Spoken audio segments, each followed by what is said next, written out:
I can't tell you how many people say they know how to start a fire, but then when it really comes down to it, they cannot get it lit or keep it lit. I'm gonna show you some foolproof steps on how to make a raging fire and to keep it going every single time. And maybe I'm gonna throw some food on there too.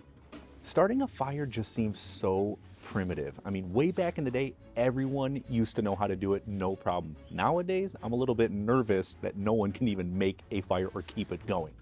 So now to start off, I'm gonna show you these tricks. Ready? Let's start that fire. This, of course, starts with wood. Now, you can chop down a tree and dry out the wood a little bit if you'd like, or you can simply go to a local hardware store, a local firewood place, or even sometimes you can find firewood at gas stations. But whatever the case, it all starts with firewood, and most likely it is a blend of wood, which is totally fine. Before we do anything though, we definitely need to put on some gloves. There's a lot of chance for splinters. You're going to be using an axe, so please, please, please protect yourself. Get a good pair of gloves before starting. Now, the first thing that I like to do is get any low-hanging fruit. And by that, I mean using my hands, or my gloves rather, to pull off anything that is sort of hanging off. This is great kindling to get our fire started. So of course the bark, or also any of those fibrous wood-like materials, also known as tinder hanging off, are also great. But now I'm going to need the axe. And I like to choke up a little bit because it makes the axe a little easier to handle and gives you more control. Simply remove the bark or slice very thin pieces off the edges. This is the kindling that we will need to make our fire. We don't need newspaper or fire or lighter fluid. All you need to do is trim up a little bit of kindling to get this fire going. We're going to use about a half gallon to a gallon or so go ahead and set it to the side until it's ready to light. Now, if you want to cheat, you can use something called fatwood. Fatwood is essentially the root of a dead pine tree. It lights extremely fast, and a little bit goes a long way. You may only need 1 or 2 pieces of these to get a raging fire any time that you want it. You can get this from a local store or buy it in bulk online, which is exactly what I did.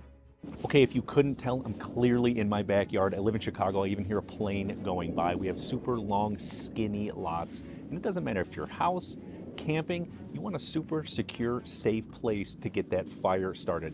I have a huge fire pit in the backyard, so that's exactly where I'm gonna do it. Grab a few logs of firewood. We're going straight over to that fire pit I was telling you about, and the first thing we want to do is build a log cabin. So we're going to lay 2 pieces down, and just like in a cabin, we're going to lay 2 pieces on the opposite ends going in the other direction. Now, in the center of that, I'm going to place all that kindling and tinder that we chopped up. And at this point, my friends, it's time to separate the men from the boys. I'm going to light my fire using a flint. Give it a few sparks, get it going just as best as you can. Don't look at your favorite chef in shame. It's super hard to use this to get it lit. I'm gonna cheat. I'm gonna use a lighter. Yeah, that didn't work out so well. It's really hard. So I've got a butane lighter. Just go ahead and get it going. Again, those little string-like wood pieces light very, very quickly. Once it starts to catch fire, I usually add a few pieces of kindling right over top. Now, you obviously need oxygen to get the fire going, but to make sure it doesn't blow out, I put 2 more pieces on the top stacked in the other direction. It will start to take off very quickly. You'll notice that the larger pieces of fire will start to catch. We know we're in good place now, and within maybe 15 minutes, you're going to get a really good fire, and a couple more minutes after that, you're going to have yourself a beauty.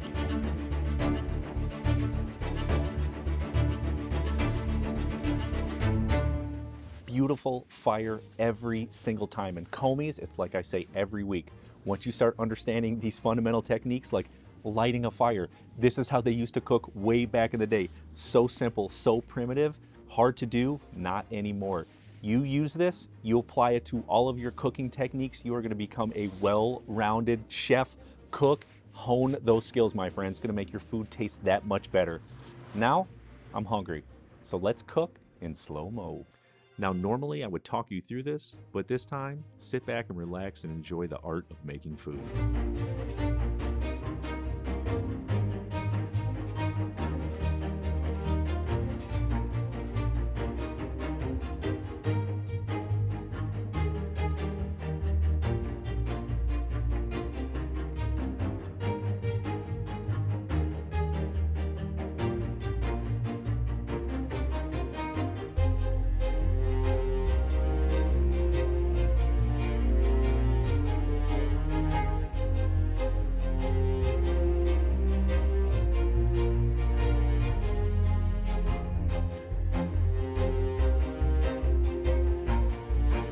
So while this chicken is going in slow-mo, I'm gonna make a little sauce in slow-mo too.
All right, you guys, it's your turn to get that fire going. Make some s'mores, do whatever you gotta do. Be sure to like this video, subscribe to my channel, and definitely check out this video because it is super good. And I'll see you on there. It's chicken time.